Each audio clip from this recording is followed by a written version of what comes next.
수열의 극한에 대해 소개하겠습니다. 극한에는 두 가지가 있습니다. 수열의 극한이 있고 함수의 극한이 있죠. 수열의 극한이라는 건 뭔가 쪼개는 것이 자연수 단위로 이루어지는 겁니다. 예를 들어서 원의 넓이를 구한다고 하죠. 그러면 조각을 내서 이거를 재배열한 다음에 어떤 패턴을 찾습니다.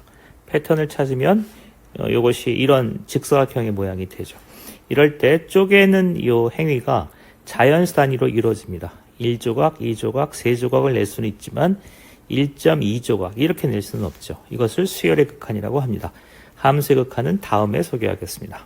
두 번째, 수렴 발산에 대해 소개하겠습니다. 어떤 수열이 있습니다. 1, 2, 3, 4 이렇게 수열이 있으면 n이 걸 무한대로 보낸다면 일반항을 a라고 한다면 a도 역시 무한대로 가죠.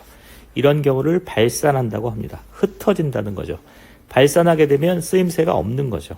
그런데 수열이 이런 형태를 띈다고 하죠. 4분의 1이면 n이 걸 무한대로 갈 때 이 수열의 일반항은 0으로 가겠죠. 이거를 수렴한다고 합니다.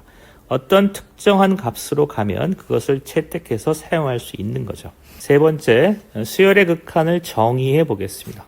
1, 2, 3, 4 이런 수열이 있다고 치죠. 그런데 n이 걸 무한대로 보낼 때 이 수열이 어디로 가는가를 판단하는데 물론 무한대로 추론할 수 있습니다.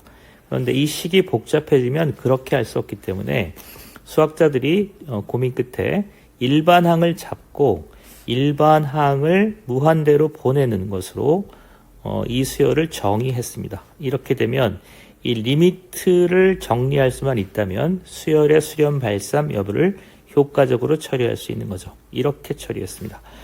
하나 더 해보죠. 2, 4, 6, 8 이렇게 쭉 가면 n이 걸 무한대로 갈 때 a가 무한대로 가는 거를 따지는 건데 이 경우도 무한대로 간다고 볼 수 있습니다. 그런데 보다 효과적으로 정리하기 위해서 일반항을 잡고 거기에 리미트 연산을 취하는 것으로 정리했습니다. 무한대죠. 1, 3분의 1, 5분의 1, 7분의 1 이런 형태의 수열이 있다고 하겠습니다. n이 걸 무한대로 가면 이 값은 0으로 간다고 볼 수 있죠.